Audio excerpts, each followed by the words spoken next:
As Maria and I have defined it, there are 14 diaphragms in the body. The one that's most important is a pelvic floor.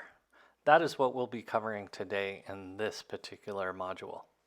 It is normal to feel some soreness like you sat on a bike seat for too long, or even some numbness when you first start doing these activities. Eventually, with time, you shouldn't feel anything at all, especially as your pelvic floor strengthens. Just see what it feels like to kneel as we set up for our next activity, which is pelvic floor activities. You're going to need a block and a ball, and you're going to put the block on top of the ball. We're going to go in a little more detail than we have in a while. You're going to have a seat on top of this block and ball combination in kneeling. The ball is going to be midway between your pubic bone and your tailbone.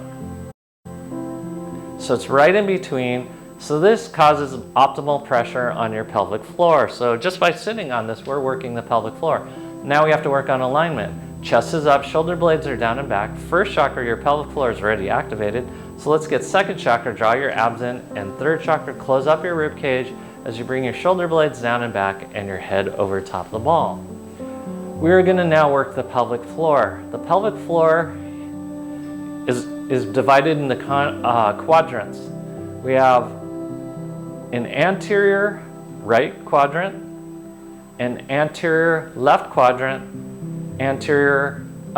posterior right quadrant, and posterior left quadrant. We are going to go after each and every one of these pieces, but first I want you to feel what it feels like to contract your pelvic floor. So visualize you're squeezing that ball into a little pyramid or a little dome shape. Tighten your abs as you do. This is what a true sit-up should feel like. It's the contraction of your pelvic floor and your abs. What should not be happening is your butt should not be clenching. So if you feel your butt tightening, you're getting the wrong muscles. That's working your butt instead of your posterior pelvic floor. Abs are nice and tight, chest is up. Just two more. Okay, so now we're gonna work on that right anterior pelvic floor. So you're gonna contract that quadrant of your pelvic floor as your abs go nice and tight, and it will almost feel like you're doing a little scoop to that direction, the right anterior direction. Suck in your tummy, and it's going to get the corresponding oblique. And this is a motion that we use more than you think. So contract, release. It's okay if the first time you're doing this you don't feel anything. It may take a couple of weeks before it happens. Tighten those abs and release. Okay, try to visualize it. We're going after that left anterior pelvic floor as you go side to side. Lifting, trying to get your hips to go forward like you're taking a step up and to the left. Suck in your tummy, keep your head over the top of your pelvic floor as you do this. It's just a contraction. Shouldn't feel like much. If it feels like a lot or you can't get it, you're probably not getting it. If you feel your quads or your butt too much, you're not working your pelvic floor. Okay, now we're gonna get the right posterior. It's gonna feel like you're contracting it, like you're taking a step backwards, or you're sticking out your butt cheek to the right. Abs are nice and tight, you're sucking in that tummy. Again, it shouldn't feel like much, but it's doing a lot. Because weakness of the pelvic floor leads to very complicated things going on in the body, from urinary continence to cystitis, just things that make life more miserable. So, we want you to be able to go to a comedy show and not pee in your pants. Off to the posterior left. So feel what it feels like to almost stick out your left booty cheek as you tighten from your pelvic floor. Your butt's relaxed, your quads are relaxed, your abs are tight. We're strengthening the pelvic floor, trying to create a contraction.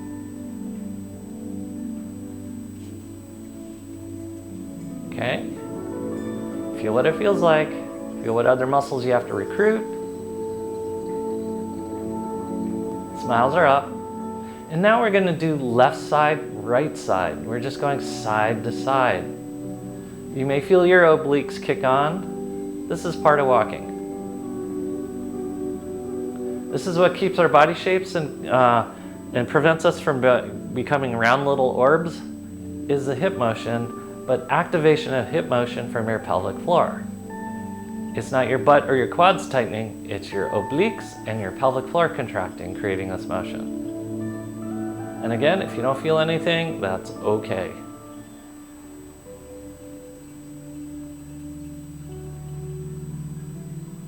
We're going to complex this motion now. We're going to do right anterior, left posterior as you go side to side at a slightly oblique angle. And that's what you're going to use is your oblique musculature, and you're using your pelvic floor. So these are all pelvic floor strengthening with very specific motion. Hips go back, hips go forward at that angled direction. Try not to carry the work in your neck and shoulders. Your face is relaxed because we're working your pelvic floor or a pelvic diaphragm and not your mouth. And now we're going to angle it. Left anterior, right posterior. You're going this direction now. Abs, butt, abs, butt. But the motion's coming from your pelvic floor.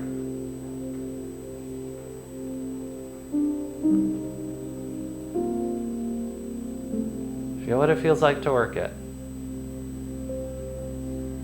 We're creating body shape. So can you imagine if you did this appropriately for like 3 weeks, what your body shape would do?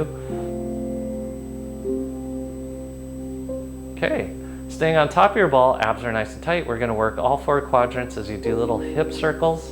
Remember, you're on top of a block on top of a ball, so if you roll off, just get back on. Try to move more from your abs and your torso than your neck. These are sit-ups.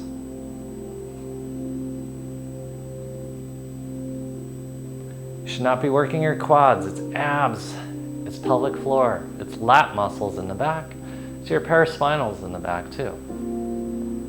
Opposite direction. These are working the 4 quadrants in a sequential motion.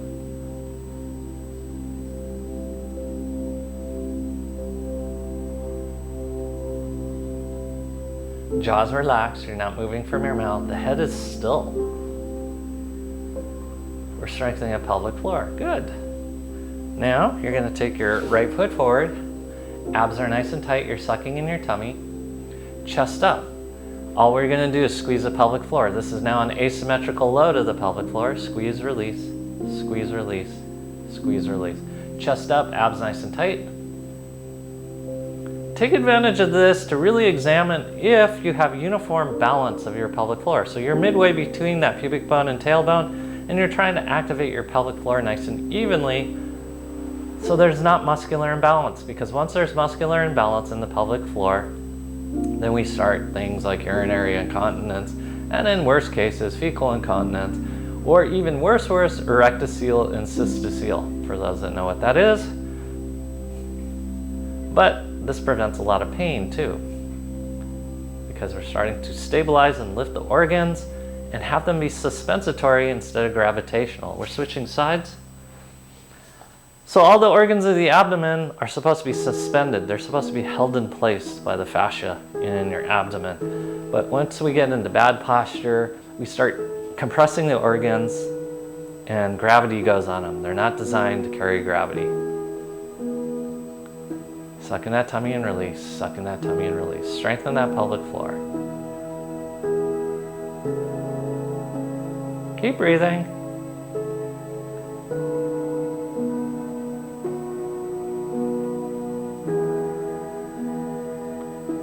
Abs are nice and tight.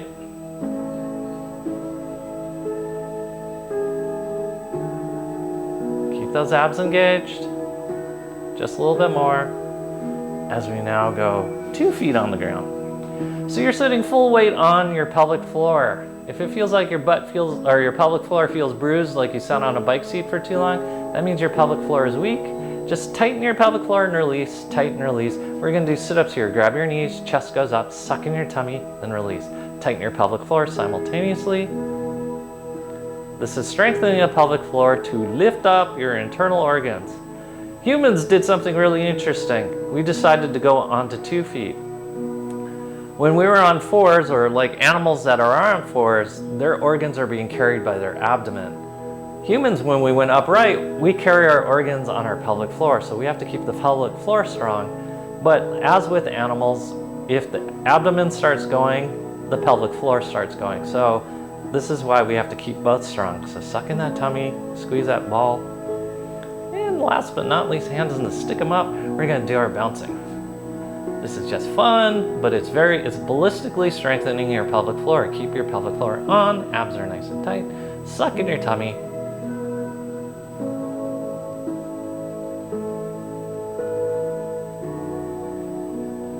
And good. We're gonna do little hippie circles. Make sure not to roll off the ball or block. Keep your abs engaged. You're moving from your hips, small circles. But these are working the 4 quadrants, once again, of the pelvic floor as we now go in the opposite direction.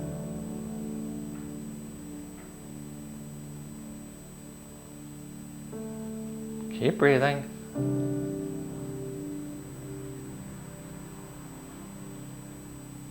Okay, grab your knees. You're going to do a forward fold. Just hang out. You should notice that your pelvic floor feels on. Suck in your tummy. That'll keep your abs engaged. Reach toward the ground, lifting up your arches like Mario said. Your knees are turned out. Just see what that feels like.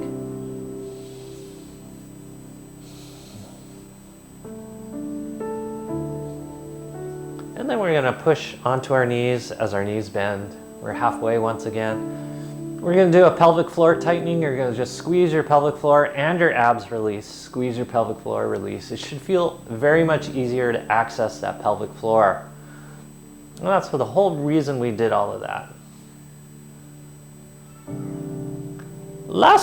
This is again an activity we want to do with some kind of regularity. If you could do this 3 times a week for 6 weeks, you should notice changes in your pelvic floor strength and also bladder functioning. Soreness of the pelvic floor initially is normal, so don't worry if you feel soreness or even numbness. Both are normal initially until your pelvic floor strengthens. As always, we want to know how you are doing with these, especially with the pelvic floor, so keep us posted.